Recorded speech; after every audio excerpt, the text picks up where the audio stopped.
골로새 교인들과 바울은 만난 적이 없습니다. 바울 사도를 통해서 에바브라라고 하는 사람이 복음을 만나고 그 복음을 자기의 고향 땅 골로새 지역에 가서 사람들에게 전했습니다. 그리고 교회가 세워졌습니다.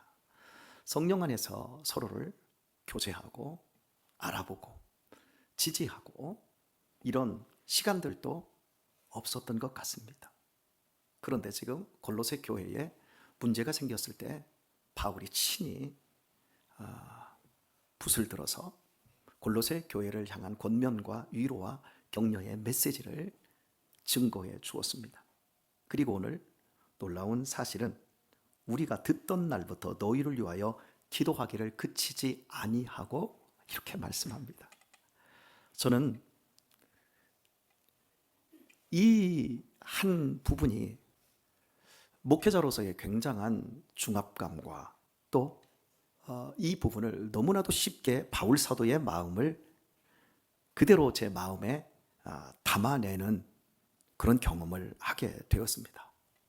왜냐하면 저는 살아오면서 제가 예수님을 만나고 특별히 목회의 길에 들어선 순간부터 모든 사람은 다 전도의 대상이고 그리고 모든 성도들은 양육과 돌봄의 대상이라고 하는 걸 제가 의식적이든 무의식적이든 그렇게 해왔기 때문입니다.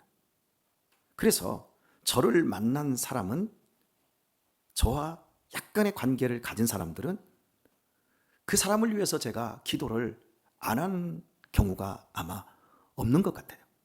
기도를 얼마나 깊게 많이 했느냐 이런 부분들을 떠나서 심지어 버스 안에서도 심지어 대중시설이 있는 곳에서도 또 극장에서 저 앞쪽에 사람들이 이렇게 앉아서 어떤 그 영화를 보고 있을 때 하나님 저 장면에서 저 사람들이 진리를 한번 깊게 깨달을 수 있도록 역사하여 주세요.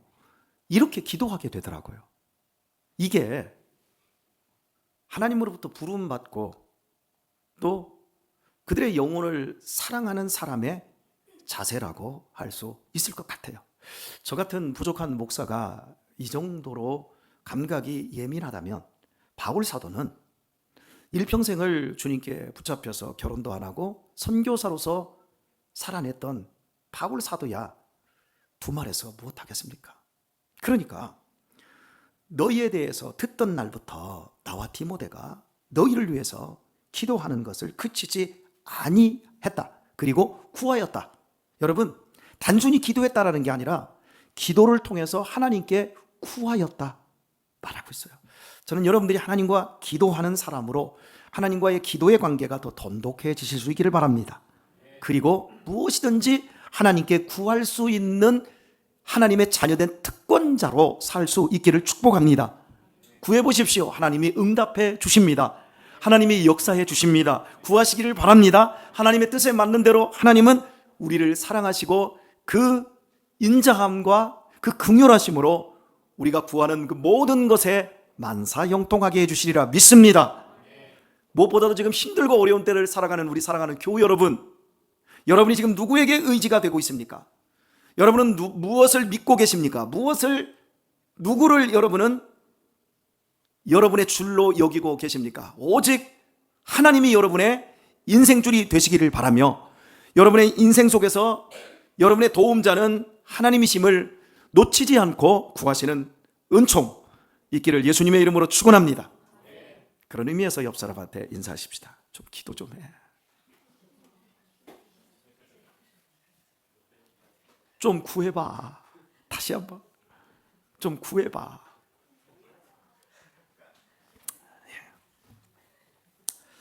이렇게 기도하기를 그치지 아니하고 구하노니, 자, 기도하기를 그치지 않았고 내가 구한다. 그리고 바울이 그들을 위해서 무엇을 구하였는가를 이야기를 합니다. 너희로 하여금 모든 신령한 지혜와 총명에 하나님의 뜻을 아는 것으로 채우게 하시고.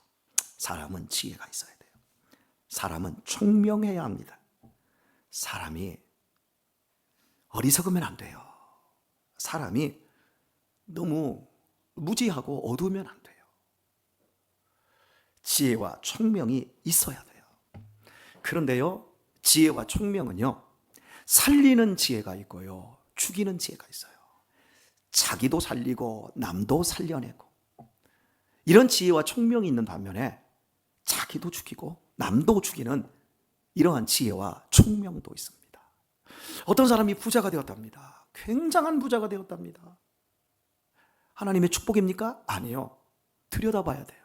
그 사람이 자본주의에 이미 뒤틀려진 세상의 시스템과 제도 속에서 부자가 되었는지, 아니면 하나님께서 그 사람에게 물질을 맡겨서 선교와 구제와 전도의 역사를 위해서 하나님이 복 주셔서 되어진 것인지를 살필 수 있어야 합니다. 세상에 신령하지 않고 완악한 지혜와 총명을 가진 사람들은 세상의 자본이 요구하고 약삭빠름, 그리고 불의, 부정한 것들, 그리고 남들보다 더 빨리 민활하게 지식과 정보를 취득해서 얻어내는 이러한 부들을 갖습니다. 그것은 절대 그 사람을 살리거나 그 가정을 복되게 할 수도 없고 주변을 아름답게 할 수가 없습니다. 반드시 썩습니다. 그러나 하나님이 주신 신령한 지혜와 총명, 그것은 반드시 자기를 살리고 자녀들을 살려내고 주변을 살려내게 됩니다. 우리나라 거대 자동차 회사의 사장님이 믿음이 엄청 좋으시지요. 그래서 선교대회 같은데 이런 집회에 꼭 자기 부인하고 참석을 합니다. 그래서 하나님의 은혜를 구합니다. 아니, 어떻게 그런 사장님이 입에 여보, 부인이 그런답니다. 여보, 이번에 은혜 너무 받았어. 당신도 나 그 은혜를 받았으면 좋겠어. 그러면 열일을 제쳐두고 그 작은 집회에 참석을 하는 거, 그리고 눈물 줄줄 흘리면서 감격한 겁니다. 그 지혜가 그 사람과 그 가정, 돈이 아무리 많아도 살리는 지혜와 총명으로 가는 거예요. 그런데 대부분 세상의 제도라고 하는 이미 세상은 망가졌어요. 죄로 말미암아 망가졌어요. 돈만 있으면 잘 먹고 잘 산다고 생각해요. 아니요. 하나님을 떠난 인생이 잘 먹고 잘 살아봤자 70년, 80년이에요. 그냥 먹다가 죽는 거예요. 왜 사는지도 몰라요. 그냥 썩어질 거, 허망하게 될 그 인생을 그냥 사는 거예요. 죽기 위해서 사는 거예요. 멸망하는 짐승인 거예요. 다른 것은 다 괜찮은데 돈이 없는 게 문제가 아니라 이미 세상이 뒤틀려져 있다니까요. 죄로 말미암아 오염되어 있고요, 찢겨져 있어요. 그 속에서 온전할 수가 없는 거예요. 예수님이 이 땅에 빛으로 오셨습니다. 그래서 우리가 예수님을 알게 되어질 때 그 빛이 우리에게 들어와요. 그 빛이 우리로 하여금 분별력을 갖게 해줍니다. 그래서 바울은 골로새 교인들에 대한 소식을 듣고 나서 그들을 위하여 계속해서 기도하고 그들을 위해서 구했던 것이 뭐냐면 신령한 지혜와 총명이에요.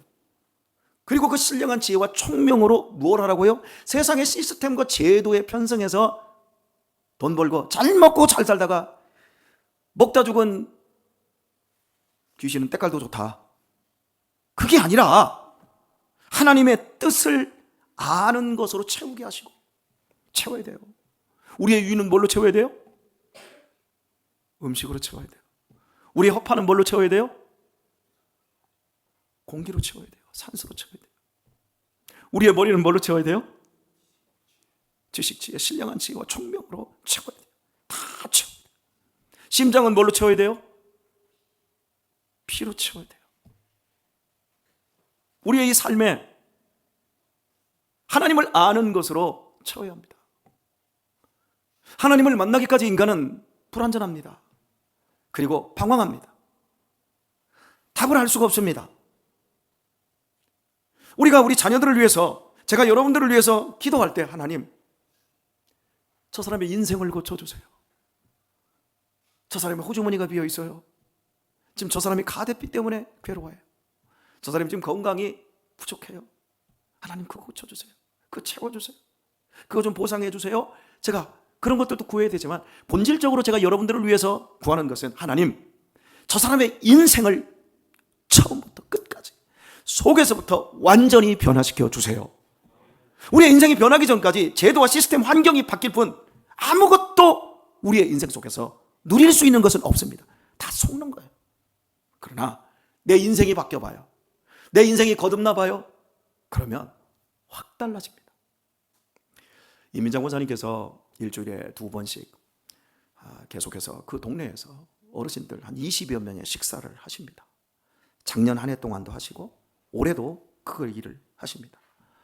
오늘도 통화를 하는데 밥 준비를 하고 있다 그러더라고요. 그리고 저는 그 동네에 단체 마을 카톡방에 제가 들어가 있어요. 그래서 이제 저녁 식사를 그날 무슨 메뉴를 준비했는지를 제가 다 들여다봐요. 왜냐하면 거기다 이제 사진에다가 어르신들 식사하는 장면이 거기에 사진 올르니까요. 그런데 항상 메뉴가 똑같아요. 파란색 병에 들어있는 그게 메뉴예요. 주 메뉴 뭔지 모르세요? 뭔지 모르세요? 알코올 있는 사이다. 그게 항상 상에 올라 있어요. 그리고 반찬은 매번 바뀌어요. 제가 그 모습을 보면서 그 동네 마을 분들은 술 없이 잠을 청하지 못하구나. 저녁 식사는 술 없이 먹을 수 없구나. 여러분, 그게 세상입니다. 그게 사람들입니다. 그런데 그런 분들은 이런 얘기를 합니다. 제가 목사로서 잠을 잘 못 잡니다. 그러면 이렇게 저한테 얘기합니다. 목사님이 뭔 걱정이 많간데 그렇게 잠이 안 와요? 나는 머리만 대면 자는데요? 그럼 내가 반대로 얘기합니다. 당신은 술 먹고 자니까 자는 게 아니라 마비되는 거지. 술 안 먹어봐 잠이 오는지 물어봐 보세요. 술 안 먹으면 잠 못 잡니다. 그 사람들은. 그런데 목사님은 뭔 걱정이 그렇게 많아서 그렇게 잠을 못 주무십니까? 그러면 당신 같은 사람들 걱정하고 기도하느라고 내가 잠을 못 잡니다. 제가 그렇게 이야기를 합니다. 사랑하는 교회 여러분, 사람들이 제정신으로는 못 살아요. 하루하루를 넘길 수가 없어요. 대부분의 사람들이 복권을 삽니다. 그리고 요즘은 카카오톡이라든지 이런 데서도 SNS로 모든 게 다 통합되어서 주식 같은 거 이런 것들도 그쪽에서 다 연결해서 다 해주잖아요. 그러다 보니까 어지간한 사람들 보면 핸드폰에 주식 동향 이거 분석해 놓은 거 그 그래프로 올라가는 거 있잖아요. 그걸 아예 깔고 살아. 그것만 들여다봐. 토요일만 기다려요. 로또 복권 사놓고 혹시 그 믿음이 커, 그죠? 그때까지 그 일주일을 버텨낼 힘 그래도 너라도 돼지껌이라도 한번 꿨으면 좋겠다. 이러고 사는 거야. 그러다가서나 아이고 내 인생에 무슨 로또가 되겠어 하고서나 토요일 밤에 에이 술이나 한잔 먹지. 그리고서나 혹시 또 알아 하고서나 또. 그러니까 정상적으로 살아가는 사람들의 삶의 모습을 들여다보면 그건 정상이 아닌 거예요. 그들의 내면 세계가 허한 거예요. 채워져 있지를 않은 거예요. 불안한 거예요. 그러면 돈으로 채우면 채워진다고요? 여러분 보세요. 유튜브에 백만장자들, 쇼츠에 백만장자들의 돈 버는 비결 거기에서 가끔씩 이제 무작위로 막 저한테 보내어서 저도 이제 이게 보게 됩니다. 그러면 그 백만장자들이 그래요. 돈 없을 때는 내가 백만장자가 내가 천만장자가 되면 행복할 줄 알았는데 행복하고는 아무런 상관이 없더라. 그러니까 당신들이 돈을 벌려고 하려고 하면 긍정적인 마음을 갖고 나도 돈을 벌 수 있다고 생각하고 도전하라. 그리고 좋은 습관을 들여라. 대부분 이런 얘기예요. 그리고 마지막에 꼭 제대로 말을 해주는 사람들은 돈하고 행복하고 내가 천만장자하고는 아무런 상관이 없더라. 여러분, 우리의 내면 세계는 하나님의 지혜와 하나님의 총명으로 하나님의 뜻을 아는 것으로 채워지지 않으면 절대 채워지지 않습니다. 저는 우리 학생들이 많은 것들을 알기를 축원합니다.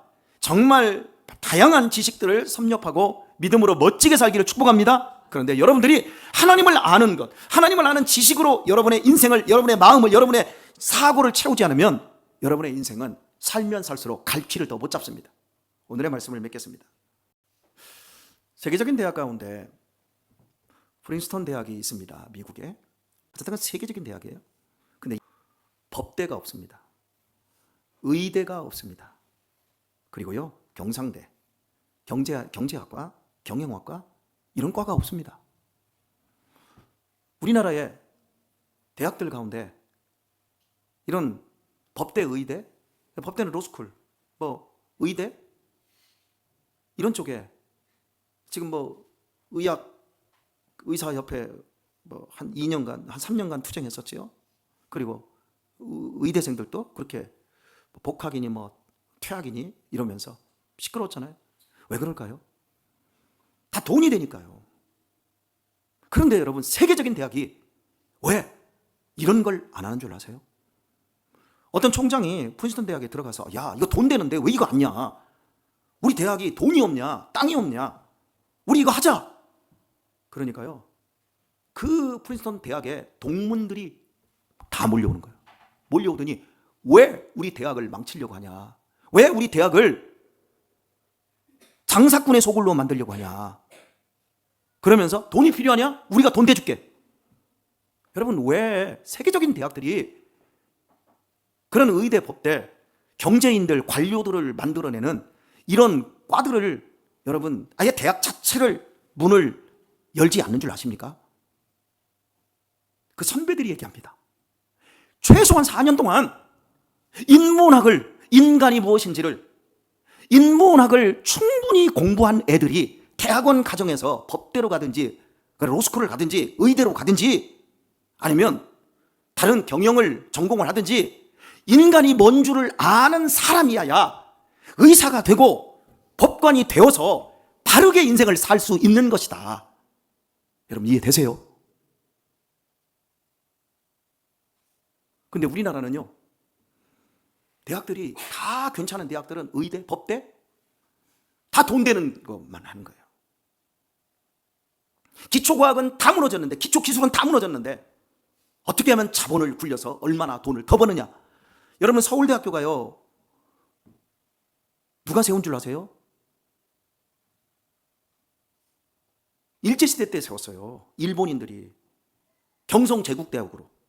그리고 거기에 상과를 집어넣고 거기에 법대를 집어넣었어요. 그래서 일본이 요구하는 경제인들 만들고 그리고 꼭두각시 법관들 만드는 걸로 시작을 한 거예요. 그리고 우리나라의 최고 인류대학이 되어 있어요. 그러니까 우리나라 지금 경제 현실과 우리나라 정치 현실이 저질스러운 이유가 인간이 뭔 줄을 모르는 거예요. 사회가 뭔 줄을 모르는 거예요.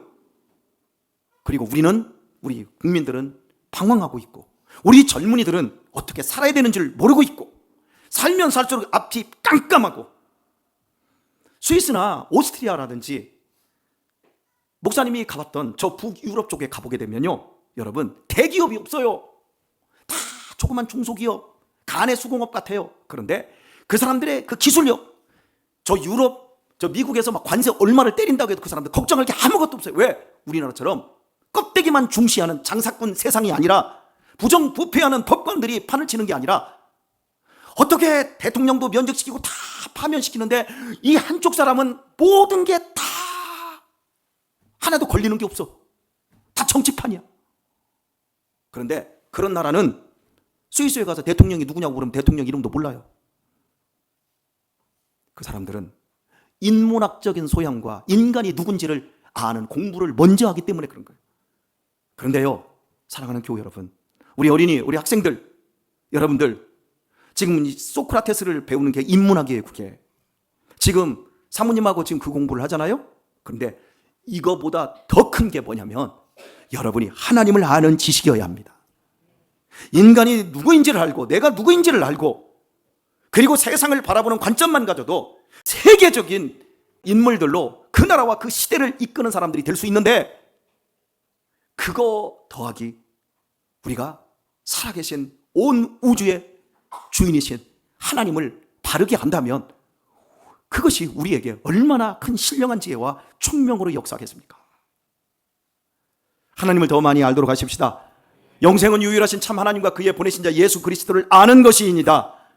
더 하나님을 알아가도록 하십시다. 더 하나님을 알아가는 일에 우리 열심 내도록 하십시다. 더 많이 하나님을 알고 신령한 지혜와 총명이 채워져서 하나님의 뜻대로 살아가는 우리 성단 장로교회 모든 교우들과 우리 어린이들, 학생들, 청년들 되시길 예수님의 이름으로 축원합니다.